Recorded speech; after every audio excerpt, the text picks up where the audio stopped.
Welcome to the Reimagine podcast. Each week, give yourself 30 minutes and meet the people working hard to create the future of insurance today.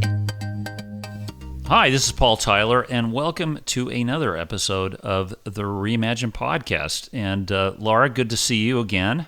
Yeah, great to be here, Paul, as always. Okay, and I think we're going to talk about the power of stories for raising money, powers of storytelling for getting an opportunity to win a client and really build a business. Is that what we're going to cover today?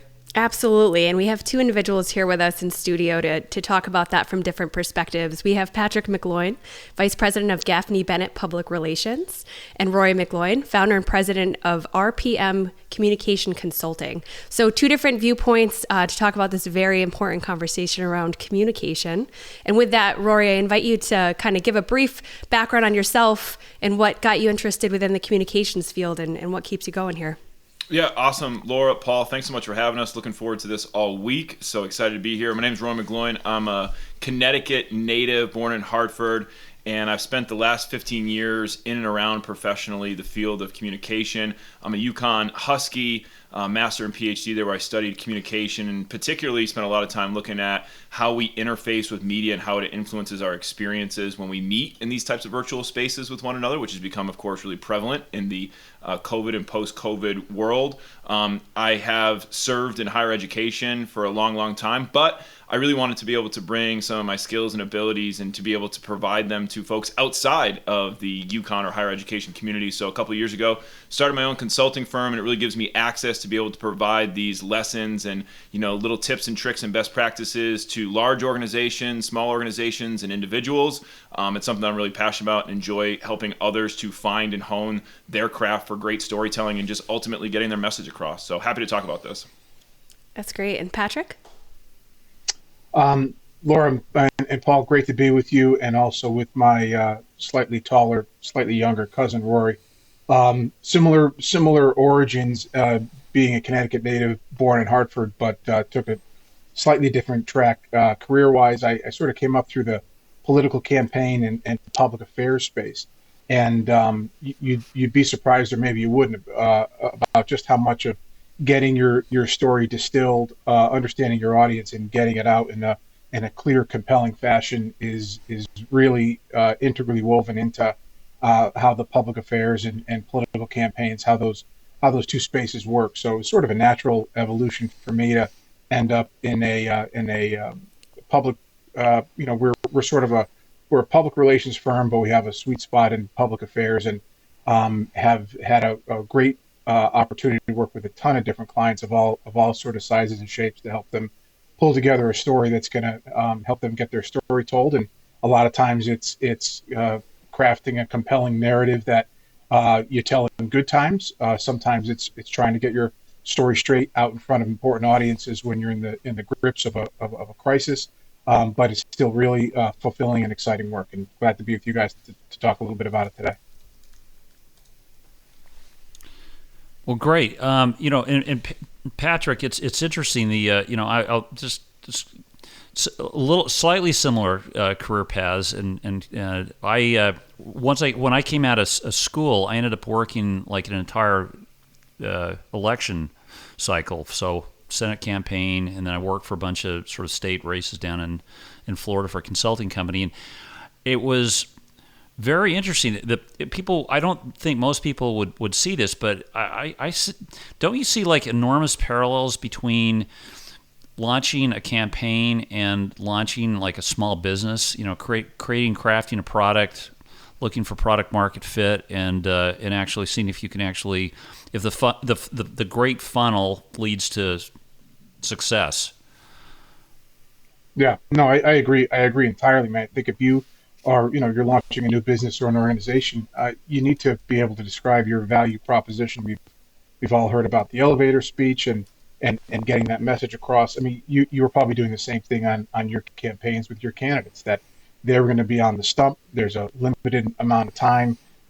You've got these voters' attention for a brief period, or maybe they're in front of the media for a press avail, and you need to have your story straight, and hopefully that you've thought through some of the pitfalls, and you can avoid the tricky spots, and you can make sure that you're focusing on the positive attributes. That's what's going to get you to the next level. You're going to launch that business, or hopefully, survive the election and get sworn in shortly thereafter. Yeah, and Rory, I think last time I looked, I think there were maybe 1,500 insurtechs competing to sell their services to either individuals direct or to carriers. Incredibly hard to cut through the clutter if you don't have the story correct. I mean, how many of these companies do you think truly have a story that is compelling? If these were candidates, they'd win an election, and which ones don't? I think it'd probably be fair to say to all of them, they have a story. Their ability to articulate it in a compelling fashion that resonates with their audience is really where we see the gaps. I think one of the things that stands out to me, I was spending a lot of time with entrepreneurs, working in incubation programs, trying to help them with their ability to raise capital and even sometimes raise employee talent, right? Attracting talent to want to be a part of your team is part of this pitch process. So we shouldn't overlook that either. And one of the things that we'll talk about early in these development processes is they'll come at the innovation and say, this fills a gap in the marketplace. And let me tell you why. And what I try to let them, in on the secret is that chances are the vast majority of those venture capitalists, those investors, are your future employees. They know very little to nothing about the innovation that you're bringing to society. But what they do know is how the product or service currently exists. So can you connect with them where they're at in a way that is going to move them emotionally to simply want to pay attention to you? And that's where story comes into play. And so ultimately, I think they all have it, but they overlook it because they think that it's required of them to demonstrate how great the product or service is and how it's going to fill this market gap. The question that I have for them in return, and for anybody who's listening that fills in that space, is why are you the right people to fill it? Right? So we walk around our homes all the time, we live our lives, and we see things where we go, it would be great if they had a widget that would solve this problem for me. Boy, I would be a millionaire. We've all said it. There's a reason that we don't end up doing it because we don't have the knowledge, the expertise, the passion, the backing, the resources, whatever it may be, so we don't fulfill it. So when I hear an entrepreneur present, when I hear somebody on the campaign trail present, they need to be compelling to me that they are the right person at the right time to fulfill that need. And the product or service to me then comes with them, right? When I get the person, I get their ideas and I get their network and their resources. And I think one of the things that we need to do a better job is in helping our ecosystem, particularly here in the Hartford and the Connecticut region. Let's do a better job of helping our startups tell their story more efficiently, more effectively, so that they can actually get to doing what it is that they're great at. Yeah, you used the word emotional, right? Insurance. Wait, insurance is all about numbers. It's filled with actuaries. Patrick, I'm a candidate. Here's my 1,000-page policy, for proposal for healthcare reform, right? How do you make emotional connections as a founder? Yes, I've got a widget, I've got a cup, it holds coffee, it stays warm.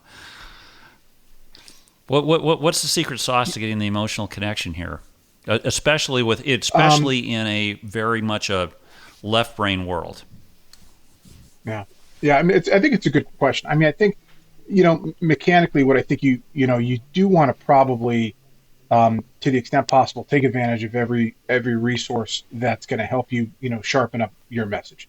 And taking that 1,000-page plan, it could be your health policy as a candidate, or all the details behind the widget that Rory's describing.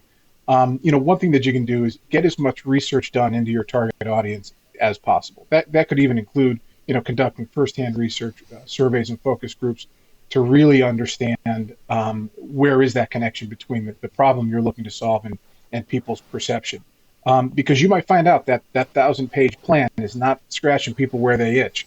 So then you got to pivot and you got to retool. And I'm sure the same thing happens when you're launching a product or some other innovation that you're very passionate about it, you're very emotional about it, but it's not quite what people are looking for. I think once you've gotten it tuned up to the point that your audience can really appreciate what you're proposing, you got to make it brief. That's really a specialty of mine. I always get to the point very quickly. in a clear and compelling fashion. That's where the challenge of potentially bringing in some help. If you're not built for communicating, getting some folks who sort of know this world can really make the difference. One of my favorite stories is this old story about Mark Twain apologizing to someone that he was corresponding with, saying, "I apologize that my last letter was so long I didn't have time to write a short." The challenge isn't writing the 1,000-page plan; it's distilling it to three great bullet points that work in front of the folks that matter. What would you say are some assumptions that are incorrect about storytelling? Because we talk about things that we know that should happen, so connecting at an emotional level, etc. But are there assumptions out there that are incorrect? Rory, what do you think? I think one of the things, Laura, that I want to comment on is that we have a really intergenerational workplace. And that also means that we have really an intergenerational ecosystem for entrepreneurs. So I think one of the myths that exists like right now here today is that great storytellers are like of the folklore of old. And that when we think about a great storyteller, we position them culturally in a place that's where we were influenced most by culture, right? I'd be remiss, parents from Ireland, you think of like storytellers from our culture, like they'd be sitting around a turf fireplace in a pub and they'd be speaking like very low tones and everybody would be hushed to like listen. And so what I would say, Laura, is like, I want to break down that myth, right? So when I work with my clients today, my first question is kind of like, what do you think you're good at, right? And they might be like, well, I hate public speaking. It's like, okay, no problem.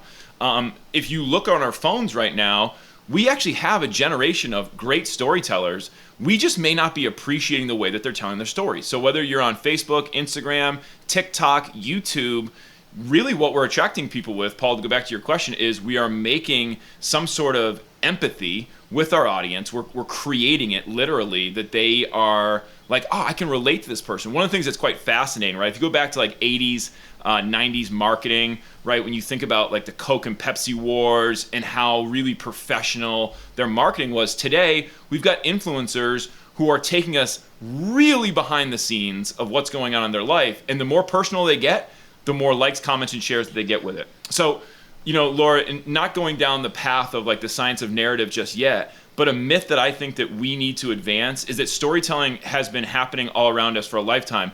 But maybe we need to open up and recognize that some of those millennials that are now entering the workforce and starting their companies, they're going to tell their story and they're going to do it without ever making a formal presentation, right? Their pitch is going to come on TikTok. Their pitch is going to come on Instagram, and it's working.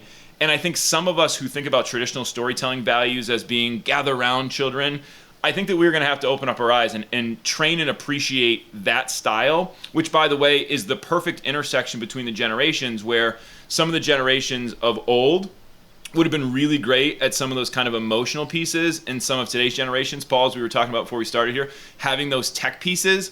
Well, instead of kind of like fighting it, right, let's actually find ways that we can bring them together. And what Pat said, and I'll finish on this idea, was, surround yourself with diversity of talent. And that means that if you're a great widget maker, it doesn't mean that you also have to be a bona fide professional presenter. You do need to find folks on your team that can be good at it. So I think, Laura, the answer that I gave to Paul earlier was like, they all have a story, but it doesn't mean that like everybody's going to be great at telling it. So spend some time, within your organization, within your teams, and identify like who are your great storytellers. So if it's in person, who's your best in person? If it's digital, let's go find us a digital person to create it. And let's not look at story as just being this thing that exists in a silo, but let's find ways to align our stories across all the channels that we're using. Yeah. So I've seen a couple different strategies in terms of like making that connection with some of these just unbelievably arcane parts of our business. I love Joseph Campbell. I think he's you mentioned myths, Rory. I think in some ways, yes, how you tell a story is obviously going to change, but the what may not. And one of his structure of a hero is a hero who, came through the woods and had this mantle kind of thrust upon him. I went to apply for insurance for my wife. She's about to have a child, and I had this horrible experience, and I said, I never planned to enter the insurance business, but damn it, I said, I'm going to build this better application process. I've heard people take it that direction. It's sort of about me as hero coming through to solve this thing. The other direction I've seen is to draw empathy is talk about the user, empathize and say, look, I found these people in this process. I had to help, and this is the sort of change I needed to make. Is there, if you kind of went through and said, how are those initial stories, how do I craft the story from what viewpoint? I'm the startup hero versus, you're the hero and I'm sort of here to help you on your journey. Are there two directions? Are there more as you think through this? I'm going to take my best shot at what I think, because I think it's a really profound question. To me, the story's always started with a flawed protagonist, right? Yes. And one of the things that I talk to about whether you're an entrepreneur or whether you're just, trying to gain the attention of your team, your organization as a leader, is if you're presenting, if you are truly storytelling in a moment, you have purpose. And so what we talk to about is you're a flawed protagonist. If I didn't need the audience, if I didn't need resources, if the stakes weren't raised when you meet the said antagonist in the novel, then there would be no purpose for the story. So I think it's actually really important for audiences, especially today, that you are willing to say, I have a great solution. I have the passion, enthusiasm, drive, and resources, but, right? And that's okay. Now I have you. Now I'm listening. But I don't have this, or I lack that, or I need your support financially, emotionally, spiritually, whatever it is, to help me get through the final stage. And I can't help but think about, the Indiana Jones films, right? So one of the things that's always is you can bet on it, right? Is that Indiana is going to be almost out the door, and there's that one last hitch that makes you go, oh no, I thought we were safe and we weren't. And for me, in the entrepreneurial journey, that's the moment when you've got the great idea, you've got your minimum viable product, you've come up with your go-to-market strategy, and everything's looking good.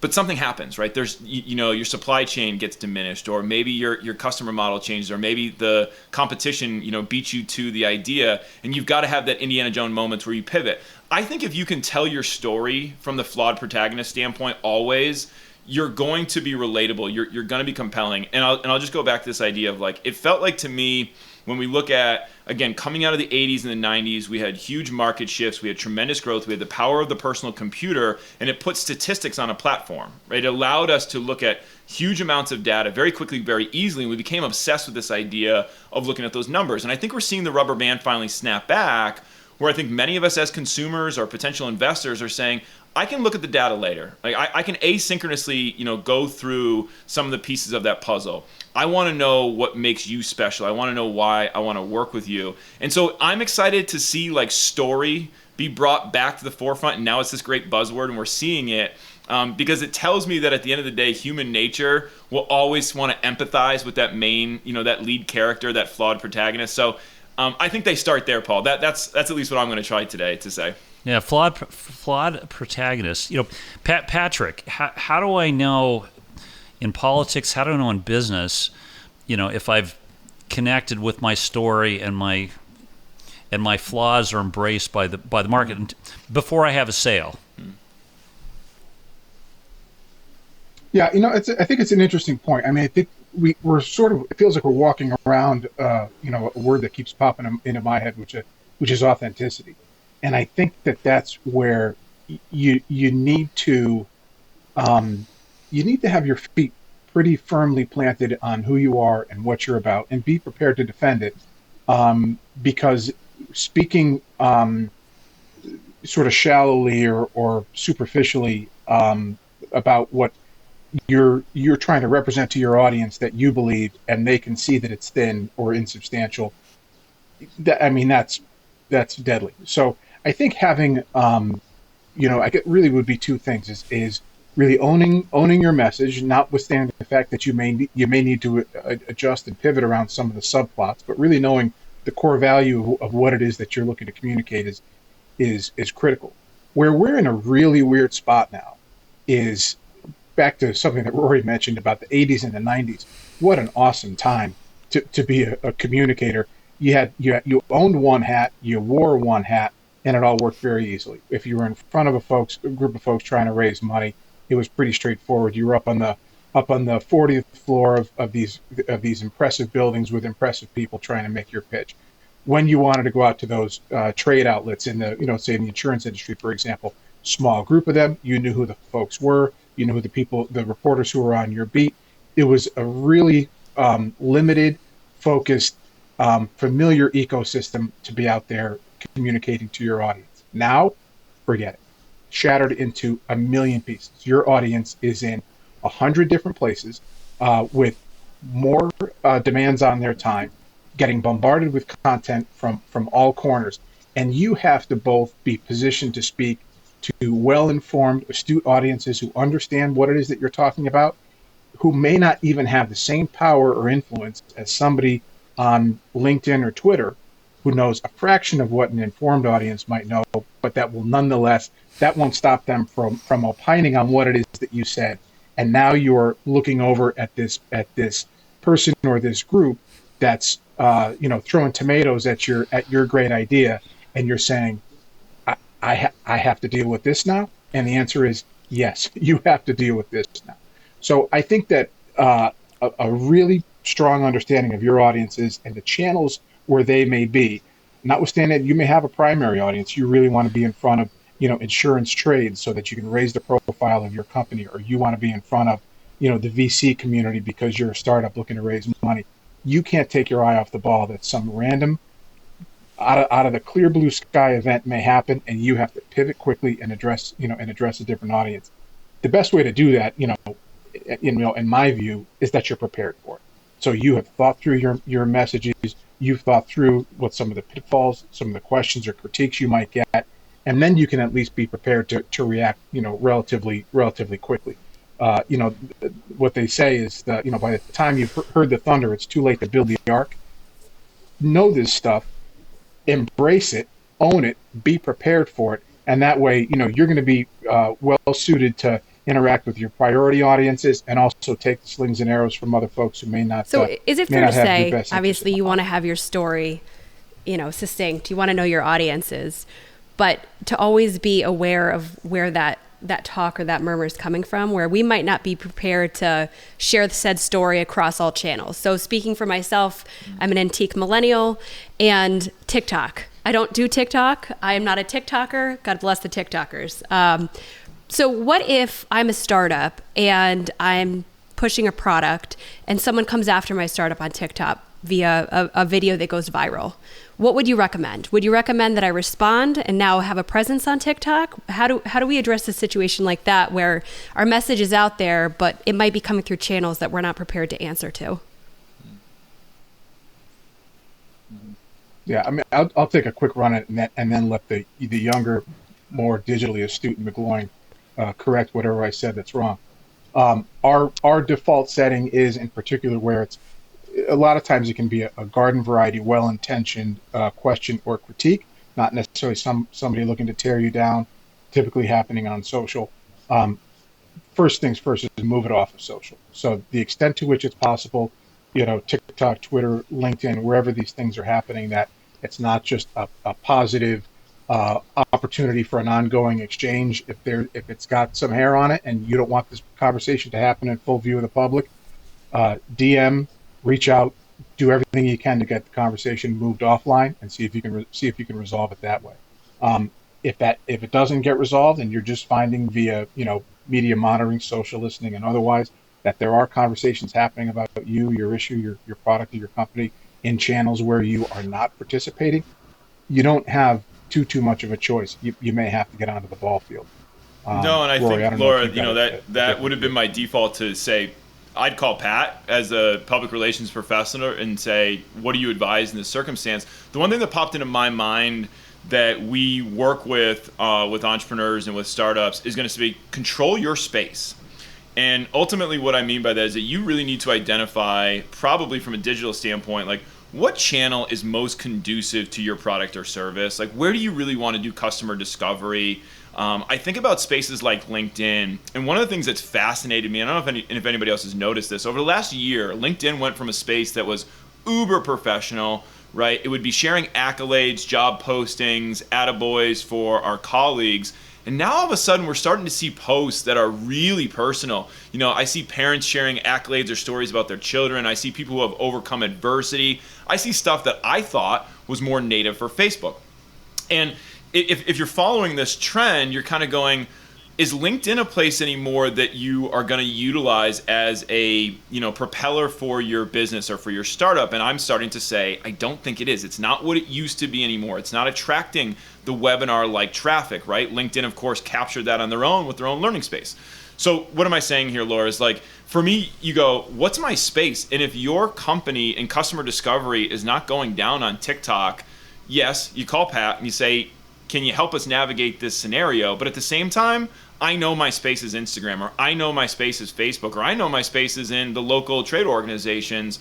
You have to have control over your space. I find it quite interesting that today, and I'm going to go really organic on this one, that we still have a phenomena when we look at our trades and we look at folks who are trying to scale trades, right? We recognize more than ever the importance of folks with vocational skills coming into our homes, coming into our neighborhoods to provide goods and services. And yet there's still a relatively low percentage of folks who have websites.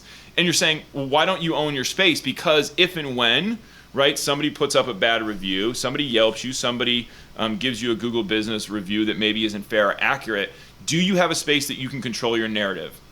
And if the answer is no, if you don't own your own web space, which of course to many of us would seem crazy, but to many of our small businesses, they haven't been supported in this way, right? So they missed the revolution. They were out working hard in the late 90s and early 2000s. They established a business, and now they're going, do I need this? That's the question I get, by the way, when I talk to folks out in the public is, do I really need this, right? And I think about this exact scenario and I say to them, what happens when you are losing control of your narrative? Do you have one space that you could direct your customers or prospective customers to and say, yeah, I know you saw this review, but look at the hundreds of testimonials that I have posted on my web space, and then consider giving me a call and letting me earn your business. So for me, pick your channel, own your space. If your space is TikTok, then you're diving in and you're answering the question on TikTok. But if it's not, I would just be saying, let's direct our constituents back to where we own, and hopefully that's a really well-designed website that is clean and clear and succinct and has our values right there. So when you close the page, people are remembering your values for days and hopefully weeks to come.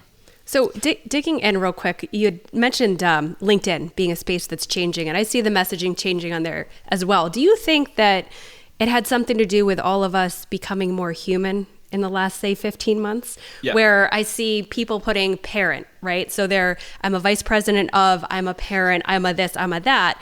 And I find it interesting. I think it's great we're celebrating all the roles in which we play, because I think a lot of us have multiple hats that we wear. But do you think it's because we all had the chance to see inside of living rooms and offices and see the children driving the Matchbox cars over your head? That happened to me in workspaces where that would have never traditionally been a norm. 100%, Laura. So we did some preliminary investigations on this. We have some ongoing research on this topic. And that's exactly what we found, was that people were void of human connection.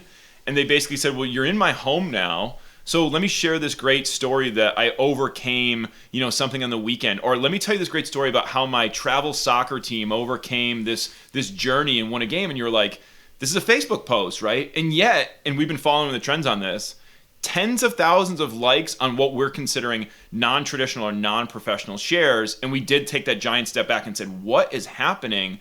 And we think that people are craving human connection. Now, it's going to be interesting to see if and when we return to the workplace over the next 18 months, if that trend remains. And of course, we've seen the reports even out this morning from Forbes. There was an article, people are reluctant to want to dive back into the space. What's that going to mean for office expectations and norms? I don't know. But Laura, that was what we saw, and we would hypothesize that will remain as long as we remain virtual. What happens to LinkedIn if we do go back to the workspace is going to be pretty interesting. Well, I think Jamie Dimon said, I read something where, like, in October, we'll all be back to the same world as it was before. Not a chance. Not a chance. I write. It's like we never go back in time. The question is, what are we going forward to? And I like Laura, your question around, like, is it just that work and family and personal life have suddenly blended where we're all now feel like a little more like independent contractors?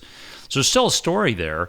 I guess, Rory, Patrick, I'd be interested to get your perspective on it, on sort of what are the structures of a story. Now, I heard somebody talk about this once, and it just has worked so well for me to say, look, a good story element has three parts to it. There's an and, there's a but, and there's a therefore, right? You've got sort of story element, I came through the woods, I found that I needed to apply for life insurance, and I did it.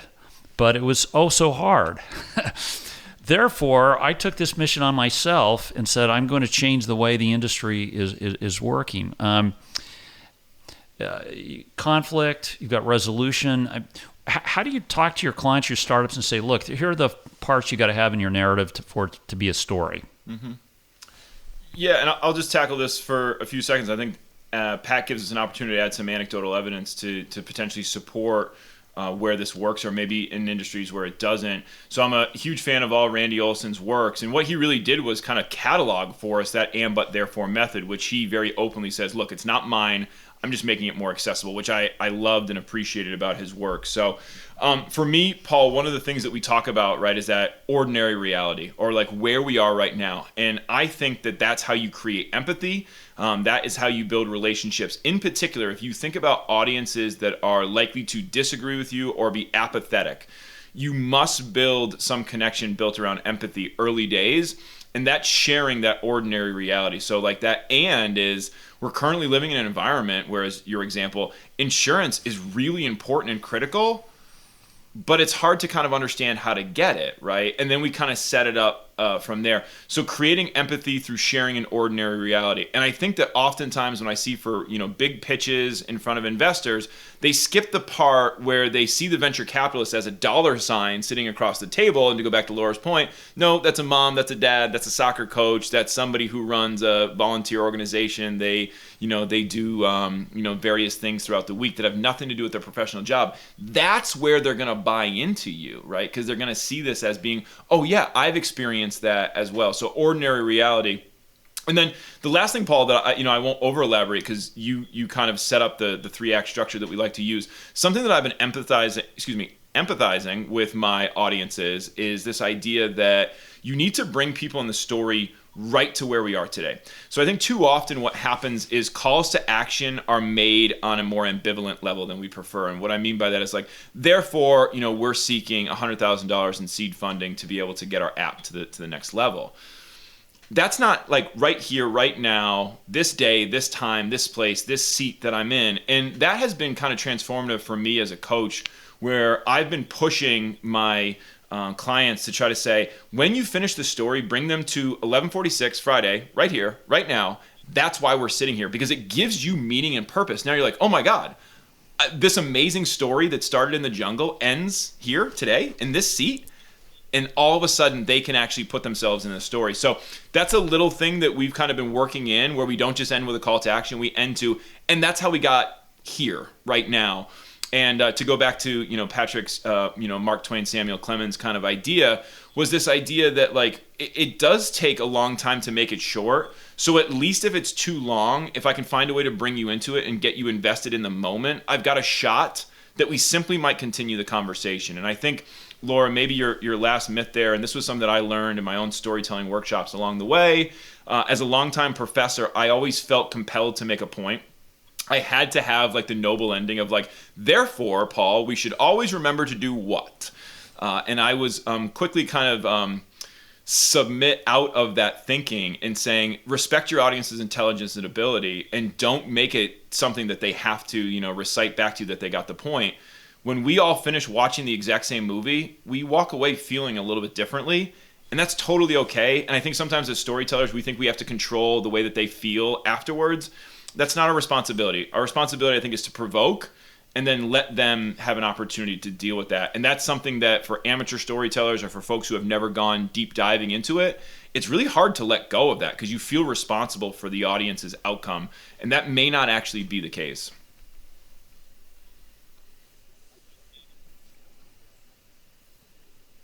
if I could just dovetail on that quickly, what Rory was talking about, we a lot of times in prepping our clients for opportunities, speaking opportunities, editorial boards, or what have you. It's not necessarily a pleasant process to go through, but there are times where we have to ask the question again and again, which is so what? So you have the origins, you have the problem you're looking to solve, you have the therefore. If you're falling short on the so what piece of this, you're going to have a problem. You might be okay with some audiences, and you might be okay for a little while with a bunch of audiences, but eventually, if you're missing that punch that is going to make it memorable, either because you delivered a data point that is going to change their lives, or and I agree a lot of what we're talking about today in terms of generating empathy and an emotional connection. The extent to which that's possible and can be woven into your story, so much the better. But you do need to pass the so what test, particularly with astute audiences. You're the fourth group that's been in front of them today. You're the 10th pitch they've gotten that week. You do need to sort of find a way to poke through. The other thing that we work with folks on, and Paul, in your prior political experience, you may have seen this. There are stories about Bill Clinton on the stump in New Hampshire during the New Hampshire primary in 1991. That the press corps traveling with him in the back of the room could recite and lip sync along with him his stump speech. He's a very talented, obviously successful politician, but he was one of the first folks that out from sort of behind the closed doors of the back rooms of how these things work, the idea of message discipline sort of made its way into the mainstream consciousness. You need to have the discipline, even when it feels a little bit forced and potentially even a little bit contrived. When you have that opportunity to get in front of the audiences that matter, you have the discipline to get those key points across, because with this shattering of what used to be a handful of core audiences that you could do a pretty good job getting your audience across, you now have hundreds and hundreds of sets of ears and eyes that it's just that much harder to get your message across. If you want to do it successfessfully and consistently, you're going to have to simple. Really I wrap think your it's arms the around more we talk to people, the more channels there are, the more the message has to be small and a few words. And I don't want to go too far off on politics, but I think look, Trump was so successful with Make America Great Again, right? Put it on a hat, everybody recites it. Hillary Clinton, I'm not sure what her campaign message was, right? There's a lot of talk, there's a lot of policy, but I don't think she ever connected with a story there. I was actually, by the way, interested. I was working politics in that 91 cycle, and it was really interesting. Certain people could connect very simply with, and it wasn't, the communication wasn't even necessarily the words. It was sort of like how they physically related to an audience when they were in a room. We were running against one candidate who, I swear, every single meeting we went to, everybody thought they were a personal friend of this candidate. He must have had like 5,000 personal friends, and they all said that I'm a close personal friend of fill in the blank candidate. It was astonishing. He clearly used the same word and said, hey, I want to introduce myself. Yeah. This is my close personal friend. Everywhere he went. And it worked. He'd been in office for 20 years at that point. So. Yeah. And at the risk of dragging out the political piece of this, I'll mention another thing that I think, sort of speaks to the need to fight the war on multiple fronts. You're out there with the press. You're out there with your trade associations. You're engaging on TikTok if you have to, or LinkedIn or what have you. May seem a little bit of a strange example, but the sheer head count of the number of people who received handwritten notes from George H.W. Bush, the first Bush president, is absolutely staggering. You could have met him in a rope line handshaking event for all of 15 seconds because you cut a $500 check at the fundraiser, A week later, you would open up your mail and there's a handwritten note.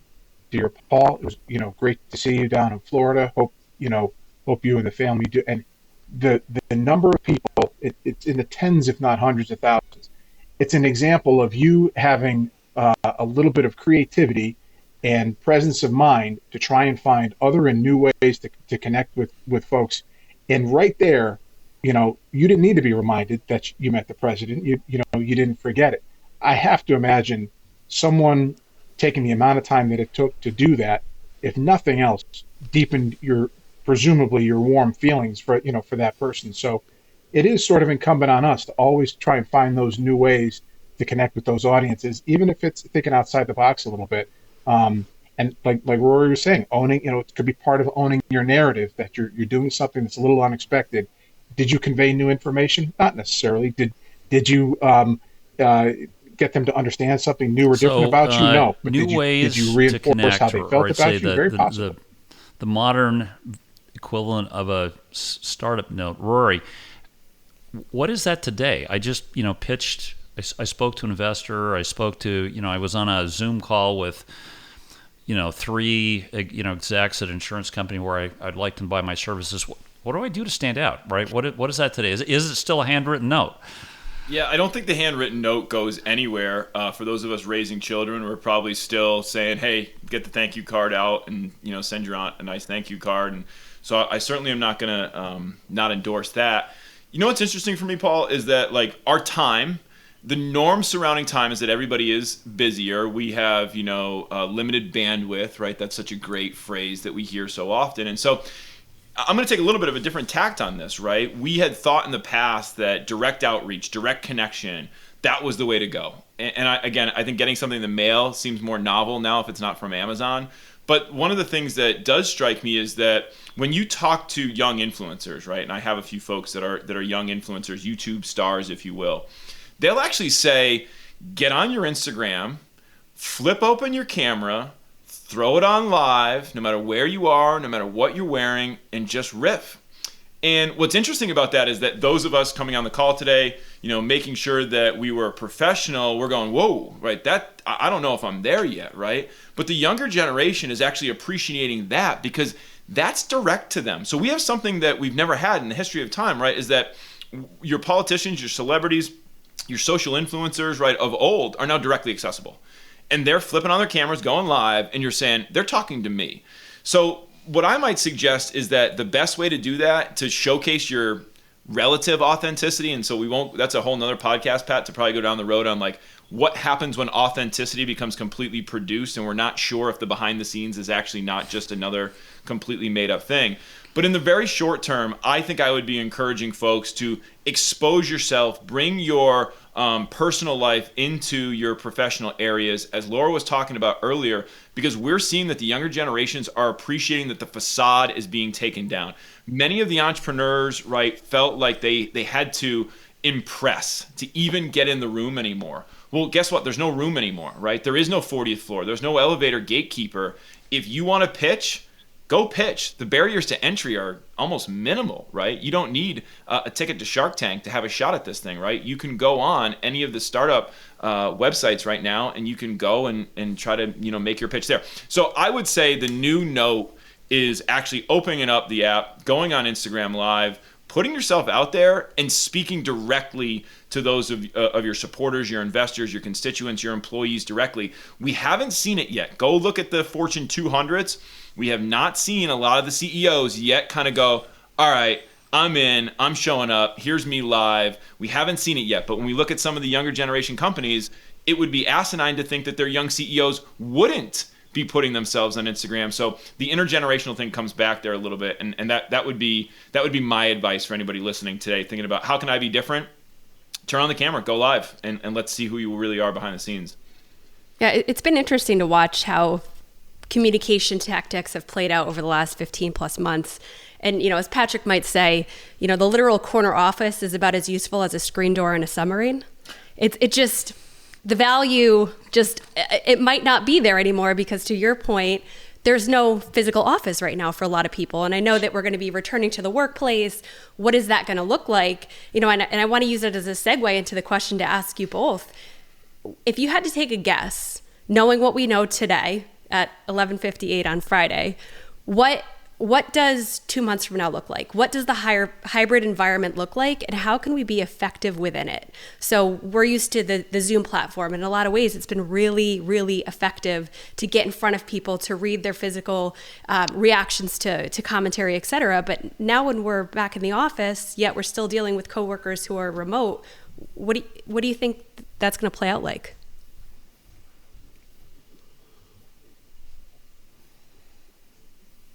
I think that the most important thing, to be honest with you, is really to listen, because you've got a natural tension between this. I think that it was maybe a Bloomberg poll recently, I think, said 87% of folks want to be hybrid. Jamie Dimon said that, the office is going to be where the hustlers, if you're going to hustle, you have to be in the office. I mean, Jamie Dimon's a smart guy. But that reveals really a natural tension that I really do think has to be squared. You're hearing about your real squeeze on the employee side. You've got employers that are scrambling, paying bonuses for folks just to come in and interview. So I think as long as as long as it's a little bit of a buyer's market, or things are tipped, at least slightly in favor of the workforce, it's really incumbent upon you as an employer to really listen and have an understanding of what people are looking for. Zoom absolutely solved a ton of short-term problems when we all first had to go remote. Unbelievable asset, and a great help. I think as we got to the end of the 15 months, people were a little zoomed out and were saying, why do I have to have my camera on? Could we have just done a conference call? I don't want to discount, and I think everybody on this call would agree, there's just certainly a value with getting the team together, so to speak, in person, whether it's collaborating in the office or doing things outside the office in a social or volunteer capacity. There is a lot of connective tissue that can be sustained there, and I think it's invaluable for your organization.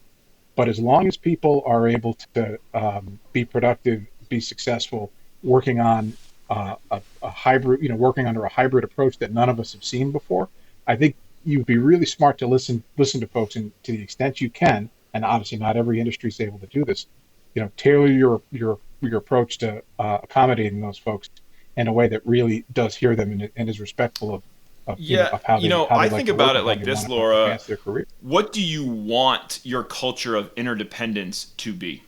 How much do you want your employees relying on each other directly or indirectly to not just be able to carry out day-to-day activities, but to what degree do you want your culture, right? Some of those elements, those intangibles, to be also interdependent. And I think that's why we used the example earlier. Well, we saw all this personal sharing on LinkedIn because we weren't getting the water cooler conversation. We weren't hearing the stories about the new babies or the new puppies or the people that passed away and that really just kind of shape our life. Okay, so for me, I think about it like this. It comes down to a cultural decision. Do you want your employees to be interdependent on one another culturally, not just task-oriented, but do you want there to be culture? And if so, how do you utilize either channel? This is my take on this, Laura, and this is where I'm sitting right now today. I've been asked to do training and development workshops on returning to a hybrid workplace. We have been diving deep into the literature to try to figure out what can we lean on or rely on. And here's what's really interesting, right? We went back to early days of online education when hybrid was introduced. So you can go back even as far as the 90s and you can start to see introductions of hybrid learning, which meant that we flipped the classroom, we took some of the learning, put it online, and then we came together, we did our activities. But let's pause for a second, right? And let's look at the obvious thing staring us in the face, and that is that there were two channels and they were used independently. You did this online and you did this online. And what I think, offline. And what I think one of the, utopian vibes that's coming out of this post-COVID world is this idea that, well, hybrid means that we can actually have a meeting where if you want to be in the office, you can be in the office. And if you want to be at home, you can also be on the meeting. And my recommendation right now to organizations from where I sit is that's not a thing.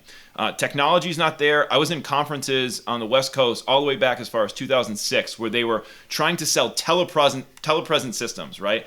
Everybody could have virtual eye contact. Well, it's 2021 and go around to the boardrooms and very few of our Fortune 500s ever ended up actually adopting them. What's sitting in the center of the table? The same conference platform that's been there for like the last 30 years, which tells me that we may want to kind of be a little bit hesitant with how we use this hybrid word. To me, hybrid is we come to the office Tuesday and Thursday because that's when we socialize and that's when we do our creative think tanks and we get together and we share energy. Monday, Wednesday, Friday, we go home and we do our tasks. And I would like us to really reflect as employees, as organizations, as to like, what part of a culture do I want to be a part of? If you are somebody who just loves sharing energy in a physical space with people and need that to fuel your soul, then yeah, you might be handing in some 2-week notices over the next couple months and finding a place that respects and enjoys that. They exist, right? And if you're somebody who doesn't need that, you probably can excel and have a way better professional career. And so I think about all the young people entering the workforce. They now, for the first time in a long time, are actually going to need to start with maybe not even what industry, right? But what culture am I attracted to? Because if I can put myself in the right organizational scheme or system, I genuinely believe that their prosperity and their careers will be a lot more pronounced earlier on than maybe it took for many of us to go through iterations of different types of organizations or channels to be able to find the one that fit who we are. And the last thing I'll say is organizations are going to need to get out in front of this. Entrepreneurs, startups, you got to get out in front of this. What type of culture do you want? Are you going to be brick and mortar? Are you going to be online? Are you going to be hybrid? And at what cost? Attracting talent is now going to be, predicted, as Pat was saying, by, well, what do you expect of me and where and when do I have to be at that place? And so attract talent, maybe beginning just with that alone. That could be more important than salary and benefits as we move forward. Well, yeah. I just want to, sorry, Paul, just one thing I just tack onto that, sorry, is we've been seeing this with a bunch of clients. I think that no one really has the silver bullet of an answer. I think all of Rory's points on culture are absolutely well taken. You also understand that some people, it's really the tangible that I'm spending X dollars in terms of my commute, what I have to spend on dress, clothes, all that other stuff. So when you combine that, it's a pretty murky future that we're looking at. I would agree 100% with Rory. Be out in front of it. I would stress that you really need to listen. And I would also really stress transparency, because I think that you may not have all the answers right now. You and your leadership team may only be looking out at the next couple months or the next quarter. Say that you're planning on trying this approach for this period of time, that we're gonna measure, we're gonna get feedback from folks, and we're gonna evaluate going forward. That, I think, just disclosing the fact that you don't have a locked-in answer, that you're being transparent in your process. I think we'll end up with better and better members. Questions, Rory, over the next, and Patrick, over the next 6 months, that we'll have answers. Like, what is culture? Is it, our salad bar at our company forced more people to bump into each other than company B, right? Is we all wore blue shirts, they wore white shirts. What is work about? Is it just sitting next to Laura while I do more conference calls? This will be fascinating. This will be fascinating over a period of time. I read one book right at the beginning to try to think through how we were going to adapt. It was a book called "The Year of Working Without Pants." No, it was not a for mature audiences book, but it was about the company that Automatic that built WordPress, and that's a $2 billion company that has really never had anybody working in an office. Now, as I read through this, it was kind of an interesting story. A guy from Microsoft drops in to sort of change culture and stuff. Yeah, good luck in a company like that. And but they very carefully selected for people who would work successfully on a remote basis. And I kind of found it fascinating. You wouldn't necessarily just they wouldn't just hire somebody. You'd get a 6-month contract, and you'd mutually see if it worked out. So this will be interesting to see how companies change or don't change over time, and can they change? If they want to change. I don't know, Laura. What's your take? I think it's interesting, because a lot's going to come down to, what does employment look like? Who's in the driver's seat? I think previously it was the employers in the driver's seat in a lot of cases, where people would want the jobs. They want to go to that company because X, Y, or Z. But now we're in a spot where you could work anywhere in the world. If a company now offers remote opportunities, it's kind of putting the power back into the employee's hands to say, to the earlier points, is this how I want to work? How do I feel when I'm asked to do this? Am I feeling pressured versus am I feeling as though I have input into a situation? And if that doesn't jive with my personal viewpoints, there could be an advantage for employees to then say, this isn't working. It's been great, learned a lot. Let's go find something that might line up better for me. And it's interesting to think about, the comment earlier in thinking, I think people going into the workforce will be able to be more successful sooner, being happier as individuals versus going into, insurance to go into insurance, even though I'm not too sure how many people actually feel that way if you're not an actuary. It's fascinating.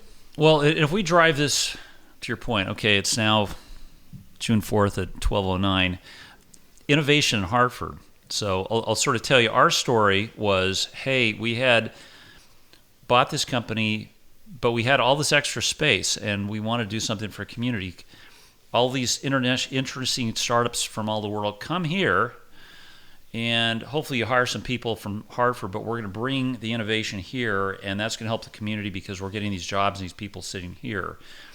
Now, you kind of fast forward to where we are today, and Laura's been right at the tip of the spear of this, is say, maybe the opportunity is actually taking the talent in Hartford and pushing this out to the rest of the world. How many interns did you place from Connecticut around the world this year? Yeah, it was a great opportunity we had partnering with UConn and UHeart on their InsurTech program, and we had 14 interns go across the world. So some were local, some were, name your favorite country. It was just a wonderful opportunity to bring students that are located physically within Connecticut, and even some that weren't at that point due to remote learning, and share that talent. So I think we're going to see a lot more of that just because we have the understanding that we can do this, and we don't have to go abroad physically to make it happen. Yeah. Do you think this gives more? Do you think this new normal creates more opportunities for entrepreneurial activity or people who want to get entrepreneurial jobs in Connecticut a chance to do it, where without going to Boston, without going to New York or San Francisco? I don't know, Patrick or Rory. What are your thoughts there? Quickly, I would just say this is an opportunity. We've seen, obviously, finally, concepts of diversity and inclusion being at the forefront of mission statements. They're living now on the home pages for just about every company on the planet. Okay, well, now you've got an opportunity, right? If you want to create a culture that emphasizes this, why would you not open your hiring market up to theoretically the entire world? And not for nothing, you've got an opportunity now to hire to solve, customer issues, right? So we're struggling with this type of customer. We're struggling with a certain demographic. We're struggling to make inroads in certain communities. Well, why not actually solve two problems, right? Why not make your company more inclusive? Why not make your clientele more inclusive, and do it by taking advantage of the fact that you don't have to hire somebody because they live within 25 miles of Hartford? So when we talk about, and this was brought up, and I think Pat's point was interesting on this, right, was like, it was, everybody was excited to celebrate Zoom, a year and a half ago. And now that we're thankfully vaccinated, it's like, hey, come on back to the workplace. And everybody's like, well, hold on a second. I thought that this was great. You told me 6 months ago this was the best thing ever. Why did that change? So there's going to be some push and pull. And for the first time in a long time, or at least in my lifetime I'll speak to, it does feel like maybe the employees have a little bit more power and leverage in some of these circumstances. And we're going to get a chance to see if some of our larger, more influential organizations are going to be able to create culture that embraces what their talent, or supposedly respected talent, wants. And so when they talk about, supporting these missions, okay, well, let's see it, right? There's nothing stopping you. So we'll get to see how that plays out.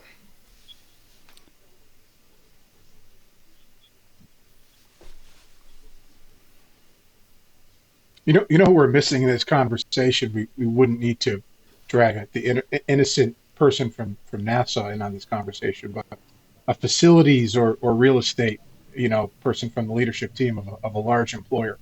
I'd love to get their perspective on when the prospect of still attracting highly skilled trained, productive workforce, balancing that against whatever you're paying for a square foot in these cities all around the country.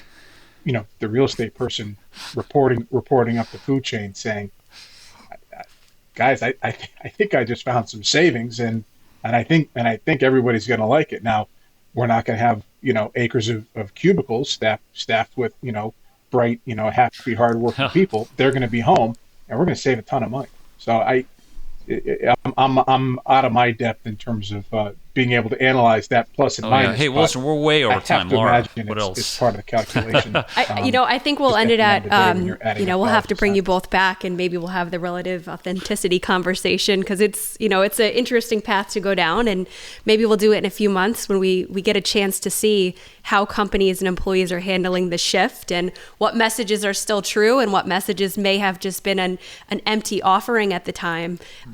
So it'll be interesting, as this conversation was today, and want to thank you both for taking the time to be here with Paul and I, but we'll have to do it again. Yeah. Absolutely. Hey, thanks for your time, and everybody's listening. Thanks for joining. Thanks so much. Indeed. Great to be with you guys. We want to especially thank today's sponsors, Launch and Symetra. Thanks for listening. If you enjoyed the show, please rate and recommend us on iTunes, Stitcher, Overcast, or wherever you get your podcasts. You can also get more great information about this company and other great startups at imagine.nfg.com.